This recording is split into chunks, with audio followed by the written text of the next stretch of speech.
Thank you for listening to the Paranormal Mind Podcast, episode number 4. We really appreciate you joining and listening in. You just really tried to mess him up, didn't you? Yeah. Well, no, I was saying episode 3. I lost track. I don't even know. Like for those of you who do not know, we try to record some, back to back. That way we'll have a little Buffer. what you call it? Yeah, a little buffer. A little buffer. That way we don't have to do this all the time because Shane is so busy. No. Shane lives an hour and a half away, so it's kind of hard. We have to make sure that everything we do falls in line with Shane's. That's absolutely correct. And Josh is trying to find the right button. I knew it. He was trying to find a button to push. But thank you for listening to the podcast.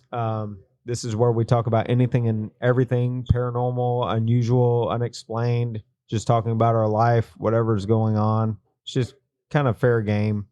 Just basically what we talk about when there's not a mic in our face and there's not cameras around. We talk about the same shit all the time. So thank you for listening. We got a really cool podcast for you today, talking about a fascinating event known as the Marie Jourdain incident, which took place in 1901 in France.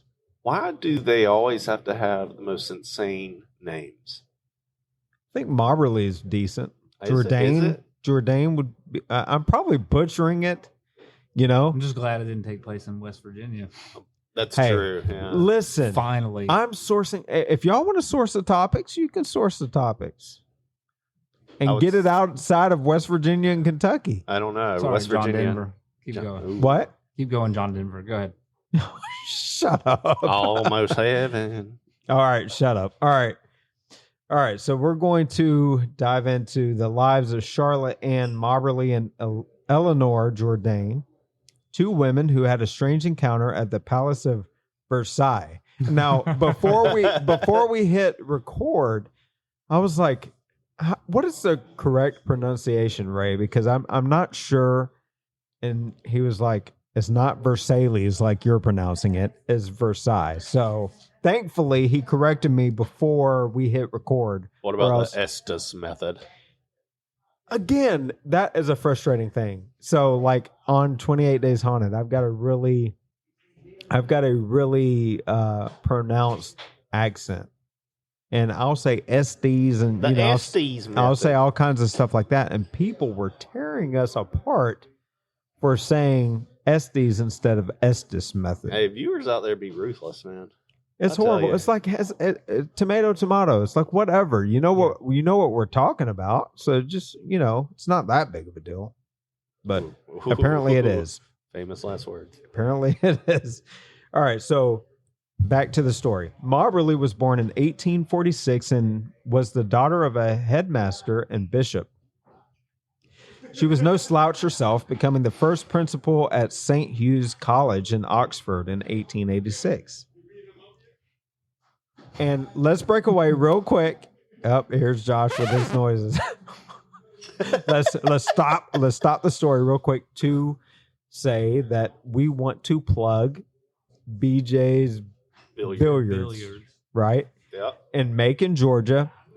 We plug them every podcast because they have been so gracious in allowing us to use their space, which is a bar, if you couldn't tell from the background noise. It's a bar that we're able to do the podcast, and we're very thankful that they're allowing us to do it. So thank you, BJ Billiards. And if you're in Macon, check them out and support them. You won't be disappointed. It's a really cool spot. Yeah, it's pretty cool. All right. So back to the story. We go all over the place on this podcast. You're going to have to get used to it. Buckle up. All right. So Jourdain, on the other hand, was born in 1863 and was the eldest of 10 children. Her dad was a vicar and her sister was an art historian, while her brother was a mathematician. Talk about some overachievers. Big time overachievers. Jourdain even wrote textbooks and ran her own school. So before Jourdain, I hope I'm pronouncing this correctly. Probably not, but the family hopefully. will be reaching out. So before Jourdain and Moberly's assistant, the two ladies decided to get to know each other better with Moberly staying at Jourdain's apartment in Paris. So here's the claims. Here's what's the podcast that we're talking about. It's all about. All right. So here's what happened. 2 English women, Charlotte Moberly and Eleanor Jourdain, were visiting the Palace of Versailles, and they got lost in the gardens. All right. As they tried. You had a glazed look on your eyes. I know I'm probably boring you, but I just want to repeat it for emphasis. To the point. They got lost in the garden. Yeah, they got lost in the garden. That's imperative to the story. Mm-hmm. Okay. All right, episode 5. God. Lost in the garden. Y'all are incredible. Jeez. Thank you. Now I've lost my damn spot. They got lost in the garden. That's the last thing. I know. I'm trying to find where I left off, where I wrote all of this stuff. All right. So as they tried to find their way back, they claimed to have an experience of a bizarre and otherworldly origin. According to them, they saw people in 18th century clothing going about their daily business in the gardens, even though it was August 10th, 1901. They described the atmosphere as strange, with a feeling of intense melancholy and a sense of being out of time. The women were so shaken by the experience that they wrote a book about it called An Adventure. It's pretty original, right? So the book became a sensation, and people began speculating about what really happened that day in the gardens of Versailles, or Versailles if you're Southern. No. It has nothing to do with being Southern. Yes, it does. Uncultured. Oh, okay. Well, you had to look it up too, okay? But people don't see that because we hit record after that. Yeah, exactly. Fake news. Exactly. Yeah. I don't believe you. Oh, God. All right. So one theory is that Moberly and Jourdain experienced a time slip where they somehow slipped through a rift in time and saw a vision of life at Versailles in the 18th century. Others have suggested that they were experiencing a kind of collective hallucination, or that they had stumbled upon a paranormal hotspot. They also saw a lady sketching on the grass who Moberly thought was Marie Antoinette. Sounds to me like they were tripping, and that's just I was my just sitting take. here thinking, like, they go and tell somebody this story, and then they're like, "Yeah, bro, it's just time slip." Well, yeah, and I'm sure they didn't describe it that way, but you know, it's weird. Yeah, so it happens all the time. It was just a time slip. So they eventually made it to the. I'm butchering this. I apologize in advance. They originally made it to the Petit Trianon.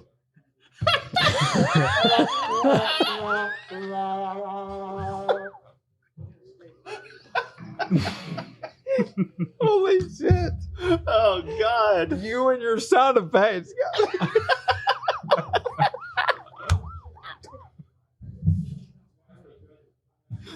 This segment's brought to you by us not being able to breathe. Oh, shit. All right. Somebody else take over. Good God. Stop with that shit. Time slips. Oh, my It's God. like some Back to the Future stuff. Yeah, Man. no, actually, I know this story because, like, Oh, this did is- you? Oh, yeah, I knew you would know one of these. this is a pretty popular one when people talk about time slips and, like, you know, glitches in the Matrix and all that. So I've heard Nice. this story before. Like, they were literally just wandering through the garden, you know, just as you do, apparently. And yeah, they were just walking, and then suddenly everyone around them was like from 200 years in the past. Interesting. And then they just came out of it. But yeah, they said that they were like super.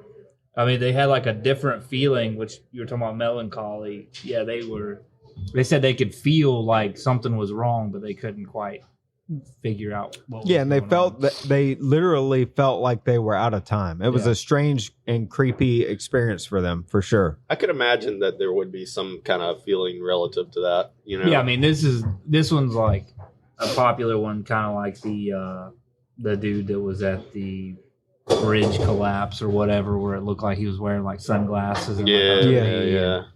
This one's always like right up there with that as far as like authentic, or as authentic as you can get as far as time slips go. And Well- like, what was the other one? The JFK, the Bushka, or the Bushka lady or whatever. Yeah. Well, but get this, okay? So after the mysterious adventure in Versailles, Jourdain and Moberly kept their mouths shut about the whole thing until a week later when Moberly wrote a letter to her sister.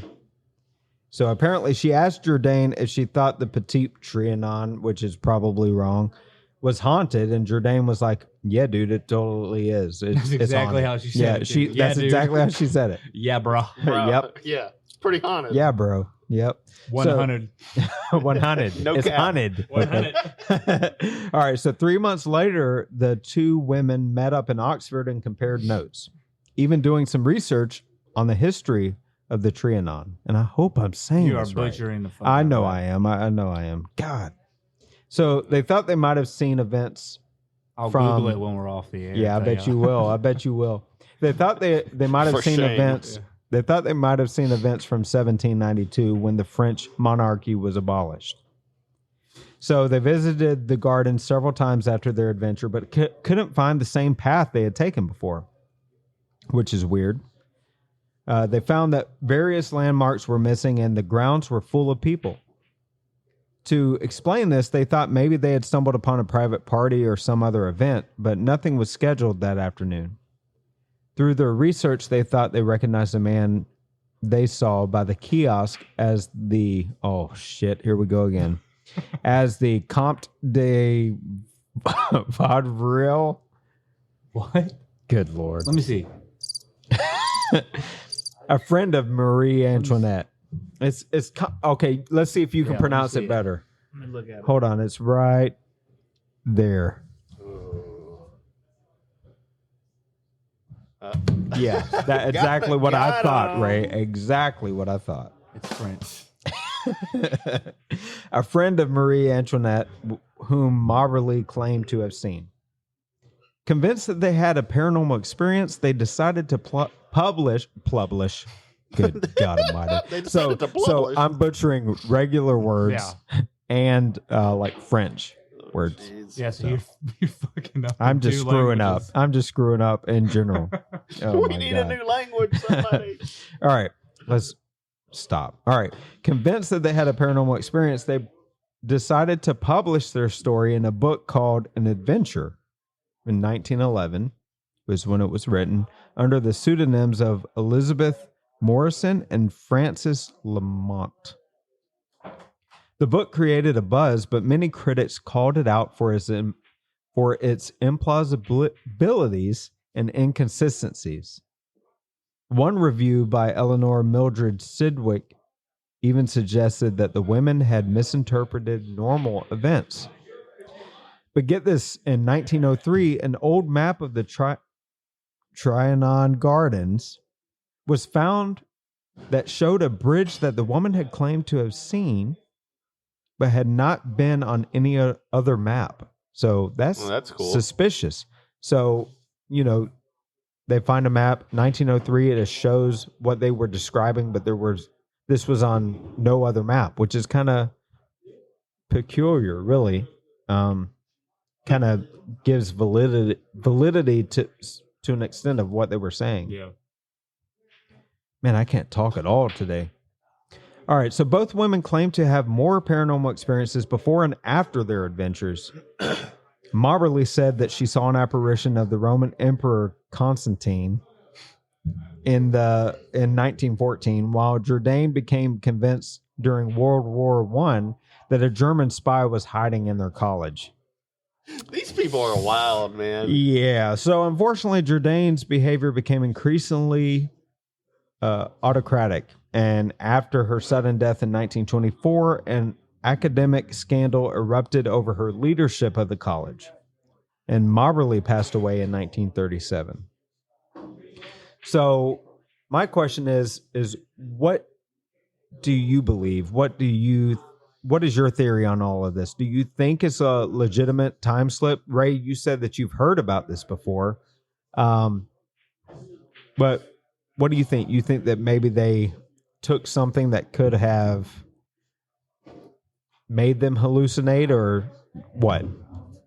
I mean, for me, I always want to believe in this stuff. So, like, I'm pretty biased as far as, like, wanting it to be real. But it seems like two women who are well-educated, who probably were taking a walk in a garden and were like, man, let's make up a story.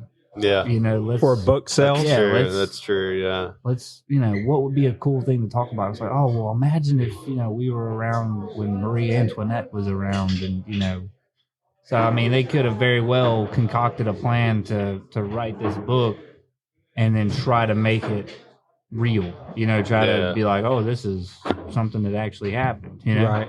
Well, there's other stories though of time slips, Right. of people losing time, losing track of time, not remembering certain parts of their life or certain instances where they find themselves in other locations and they don't know how the hell they got there. Well, there's like the super famous one, the dude that's from a country that doesn't exist. It said he was from the future.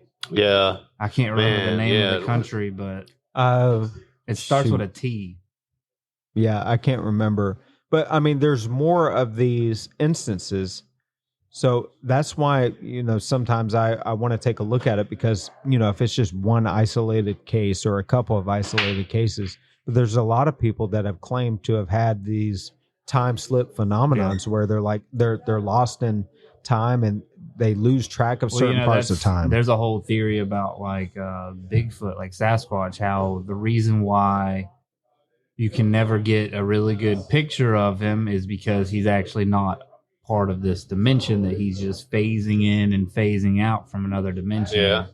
And that's why no matter how well technology advances, the photographs and videos you get are the same because he's not actually here. He's just kind of phasing through time. Yeah, well, it's like the Men in Black or even Black-Eyed Children and stuff. There's stories of that. Right. There's tons and tons of stories of time slips. People just riding down a road and then seeing things that don't match up with the timeline that they're. And a lot of them. I mean, we experienced that when we went to Louisiana and we tried to find that casino. We went through a time slip. Hell yeah! Well, I think a lot of that was borderline starvation because we were trying to find some food and couldn't. Yeah, but that was a weird experience too. Yeah, but there's a lot of instances of time slips, and a lot of those stories come from UFO encounters. Right. Like you'll hear a lot of those from UFO encounters, and they say that the basis for that is something happens. These creatures or these extraterrestrials do something to make it where they forget. Right. Well, and they also, when you're abducted, they also try to make you feel relaxed and calm. So that could be the Ray knows.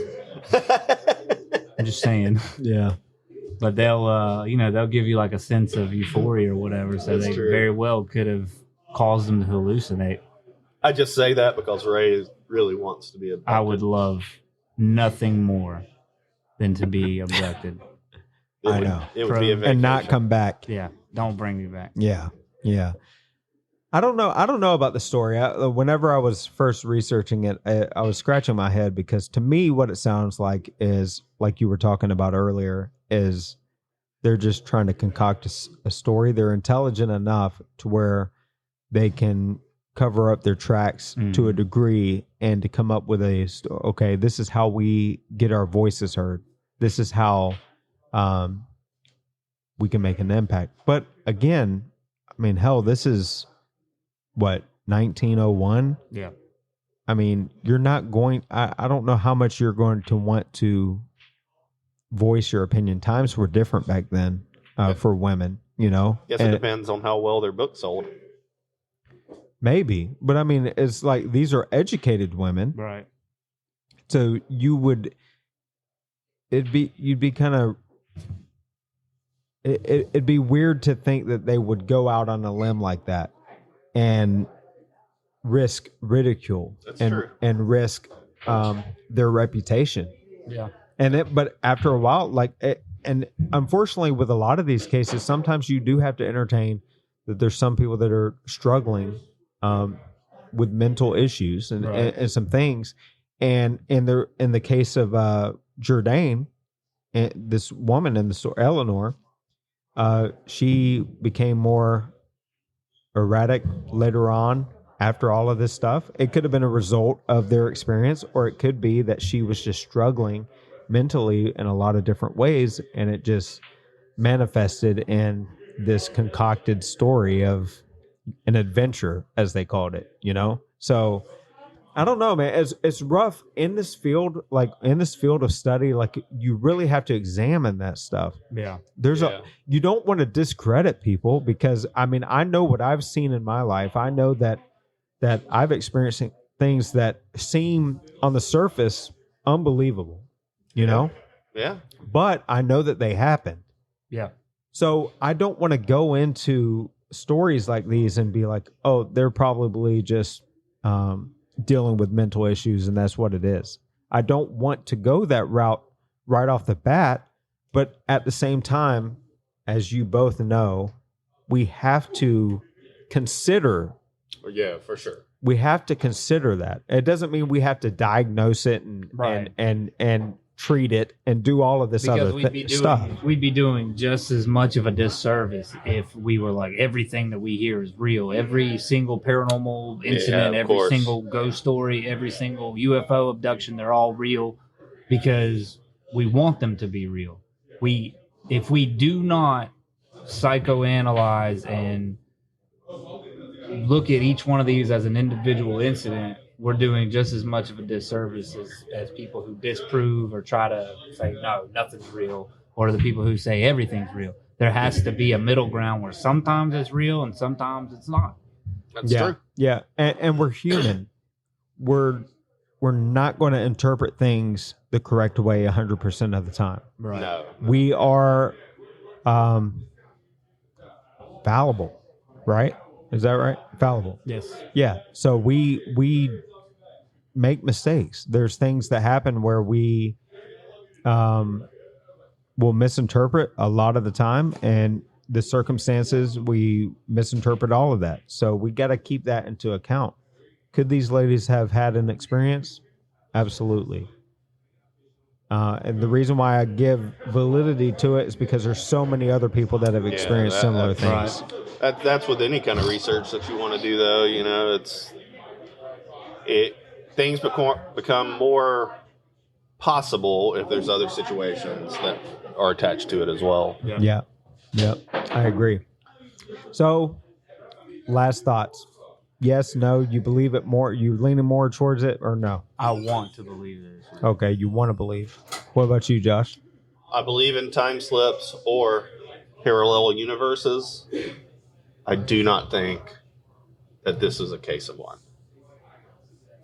Yeah, I have to lean on, because of Jourdain's erratic behavior after the fact, I'm leaning more towards it could have been a story that they tried to concoct later on. So, but anyway, y'all let us know what you think by going on our social media and leaving comments, and leave comments on our Patreon. If you're a patron member, thank you so much for supporting our work and what we do. And if you're listening on the podcast for free, thank you so much. If you're able to and you want to support us, please join our Patreon, the Paranormal Mind. And we really appreciate it. We funnel all of this stuff right back into this work and to do some things. And we have some other things in the works as far as investigations and filming some different things that we're going to be doing. So if you feel like you want to support, we would really appreciate that. And thank you so much for it. So thank you so much for listening to and watching the Paranormal Mind. And until the next one, have a good one, guys. See ya. We're out.